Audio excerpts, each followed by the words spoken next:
Welcome to the Awaken Your Feminine Energy journey, where every day we're taking some time to nurture our femininity, the feminine energy, which is all about surrender, allowing, compassion, forgiveness, acceptance, sensuality, embracing our sexuality, and feeling more connected in our bodies.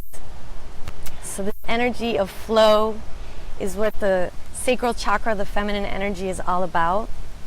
And my goal today is to share with you some information regarding vagina self-care, vagina health, and also healing our relationship with our vaginas, because sometimes we feel dirty down there, or depending on how we were raised to think about our vaginas or our sexuality, sometimes that's a part of our body that can use a lot more self-love. So I would love to ask the question right now, and you can take a moment to reflect. How do you feel about your vagina? Does she feel happy? Does she feel uplifted? Or does she feel tense? Has she had some traumatic things happen to her in her life? Have you ever experienced pain in your vagina or had an infection? When you think about vagina and the word vagina, does that trigger you in any way, or are you totally comfortable with that word? So if you can, just comment below, share with me, let me know before I start the video lesson, share this little information that I have. I'd love to know. When I was 14, my vagina had a major traumatic event happen that caused myself to disconnect from my sexuality. And this is part of the reason why I have so much to share in healing, because my vagina was not a happy place, okay? If you have any type of resentment, let's just say, that you had sex with a partner that you still are angry at or resentful towards, when that person is inside you and making love to you or having sex with you, and you're judging yourself as that's happening, or maybe a family member touched you the wrong way, there's a lot of sexual abuse happening on the planet, and just boundaries that are not respected, especially as children. It's a really high percentage, just what happens. So if we judge ourselves as that's shameful, or you feel guilty that happened, we literally hold those emotions in our tissues, and our vagina, a lot of times, if we don't process that shame, or if we just let it sit there for years and years and years, it will manifest as something, most likely. And the thing is, I work with vaginas every day, and as a pelvic floor physical therapist, I am very aware of the anatomy and the physiology and just everything that goes on down there, especially because I had sexual trauma when I was 14. So this part of my body is very well known in my own body, and I know what it feels like to have pain down there. I used to have cervical pain. I just thought tension was the norm. I thought that tension was what vaginas were, what my vagina was, and that's all I knew.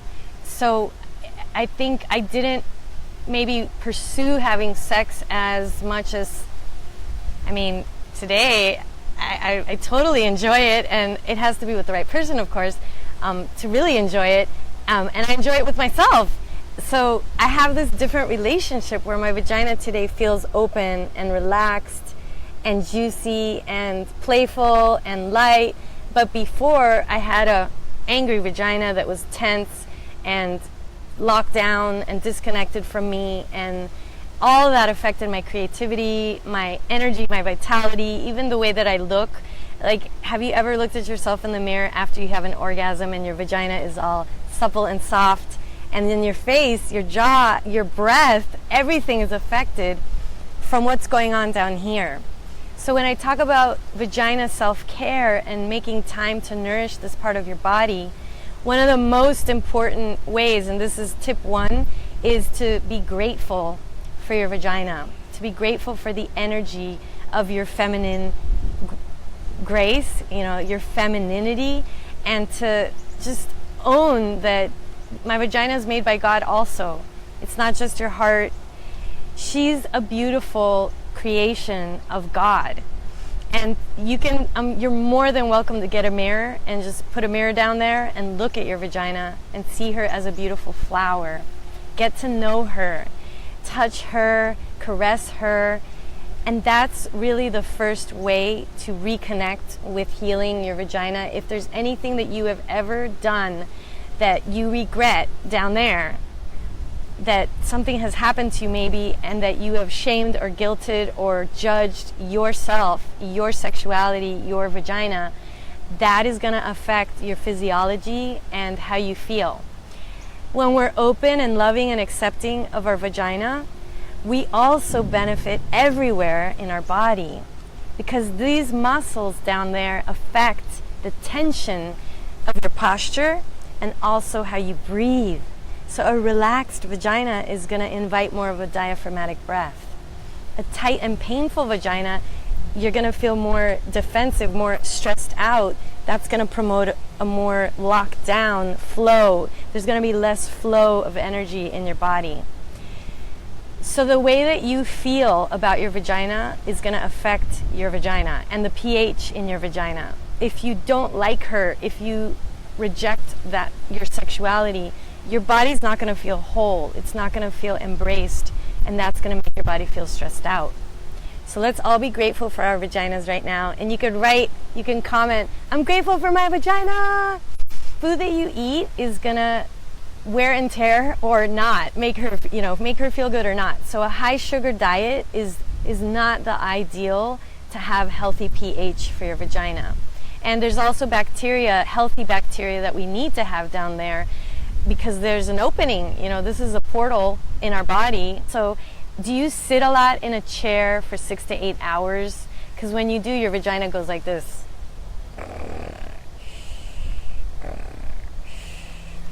And we want her to be healthy and mobile. So dancing is great for your vagina, especially belly dancing. And doing pelvic floor squeezes and releases. So I think of the pelvic floor as lips that are kissing me. So a way to kiss yourself from the bottom up is to squeeze your vagina and then relax her. So you're doing, and every time you squeeze, you can think of it as a kiss. So let's take a moment right now and squeeze and relax, squeeze and relax, squeeze and relax. Let's do this like 10 times. Our pelvic floor muscles, the muscles between your pubic bone and your tailbone, and those muscles encompass your anus and your vagina, sphincters. So the more you squeeze and relax down here in your vagina and your anal area, the more blood flow you're getting to your base. So it's really awesome to get blood flow to your vagina, to your anal area. We have a lot of pleasure nerve endings down there, and our kundalini energy is hibernating down there. So when you squeeze and relax a muscle, you're getting blood flow, lymphatic flow, and energy flow, and guess what? Emotional flow. And if you don't feel safe and you're squeezing and relaxing those muscles, you're giving yourself this rhythmical, repetitive balancing of everything: emotions, energy, blood flow, lymphatic flow, circulation. So throughout your day, choose moments where you're going to be contracting and relaxing today.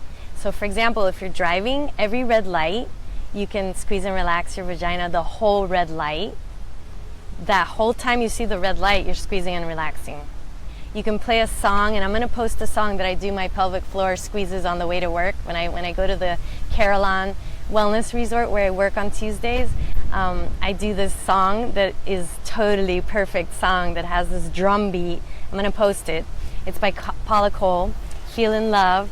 And my vagina and I have a dance while I'm driving.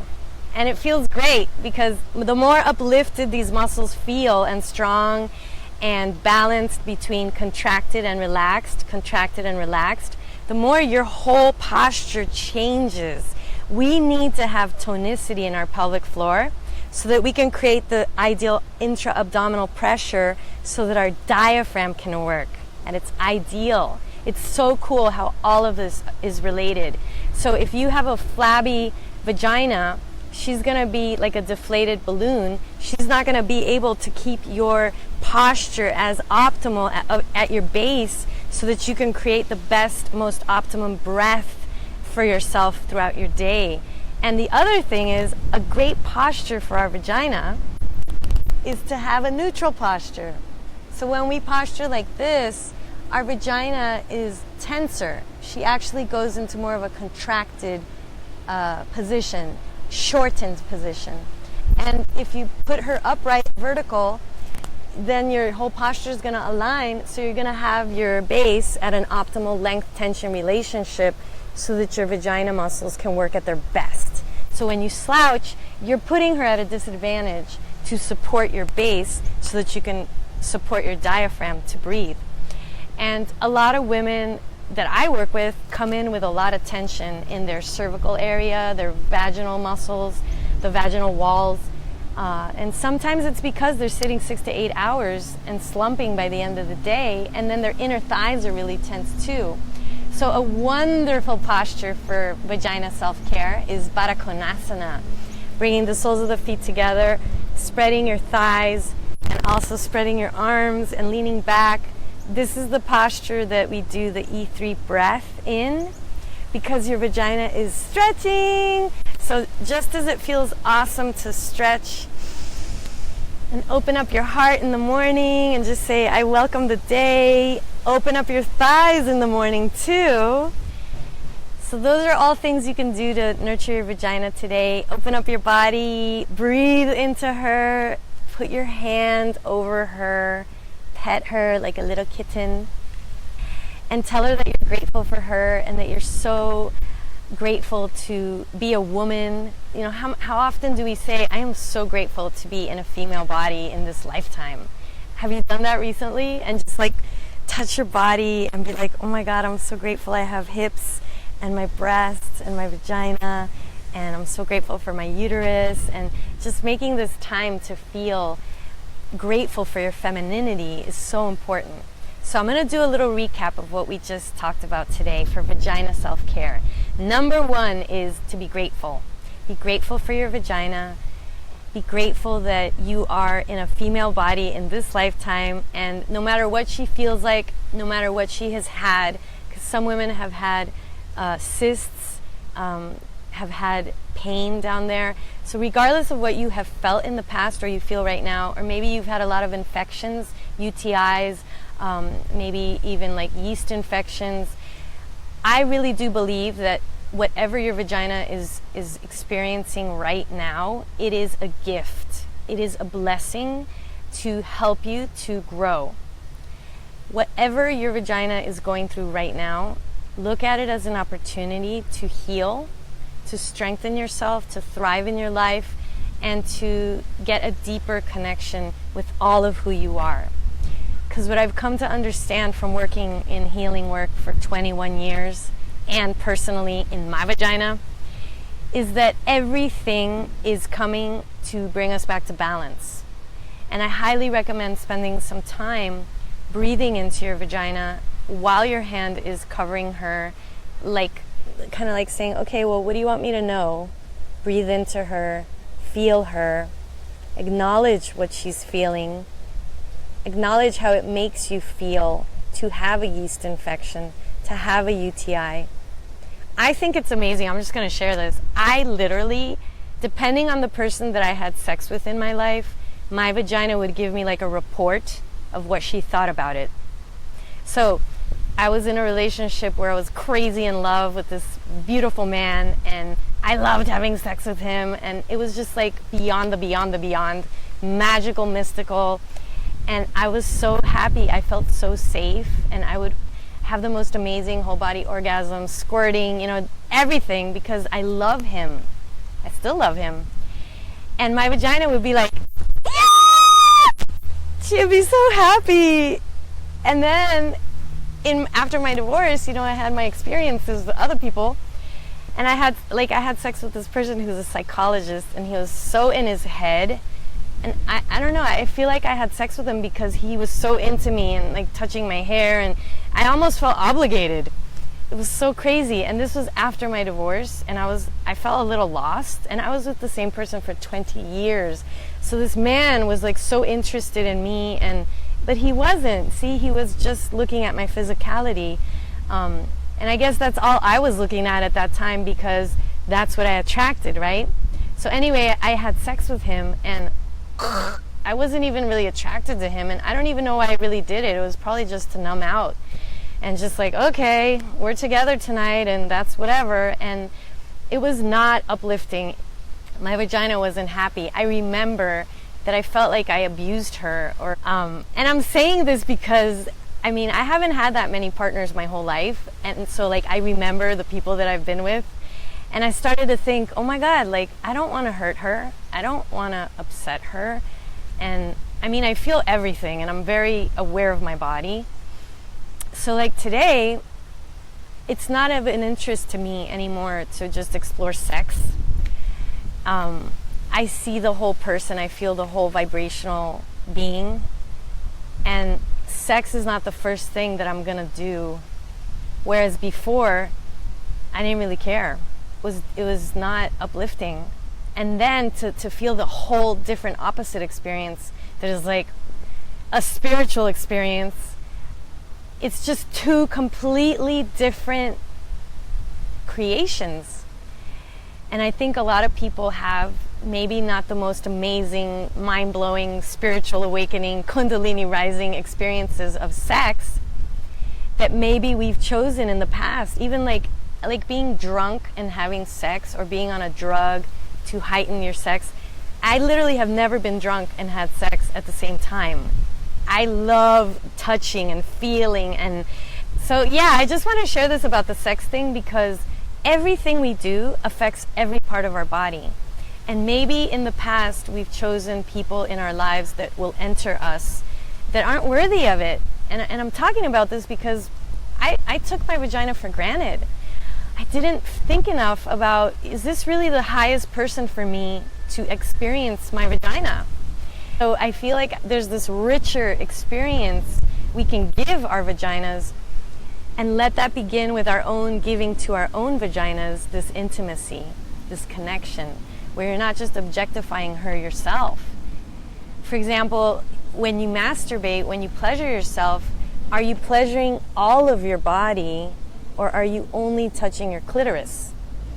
Is masturbation for you only about stimulating her, your vagina, and that's it? So I encourage you to expand your pleasure practice to your outer lips, the labias on the outside. They're the curtains. They're like the little foyer, the entrance, and massage up and down. This is what I learned in yoni massage. I think I'm just going to stand and show you this. So literally, you're going to go down inside where your perineum is, and then up, and just stroke up and down. It feels so good, and this is such a healthy way to bring more blood flow and circulation. It's kind of cute because I'm making a V. I just realized this. Spend some time, just lay down in Baddha Konasana and do that. It's so simple. There are these rhythmical movements, and it brings blood flow down there.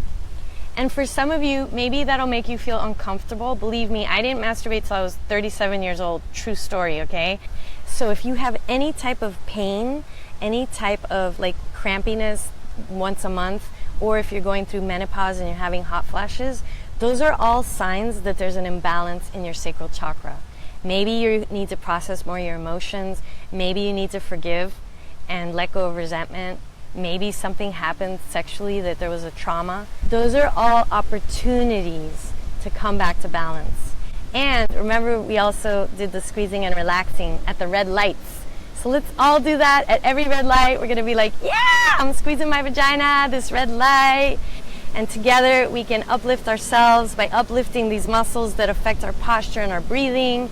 And let me know how you benefit from this today, this video. Share it with a friend. Invite your soul sisters into this group. And also, I want to offer all my soul sisters a free discovery call if you want to do some deeper healing work, or have a yoni massage experience, or a tantra massage, a rose petal massage, or just a general shamanic healing, chakra clearing, or craniosacral therapy. You know, I do so many things. But I tailor the service to your needs, and that's what's so awesome about it. And I look at your anatomy, your physiology, your energy system, the emotions. Everything is worked on in this work, and that's why it's so powerful.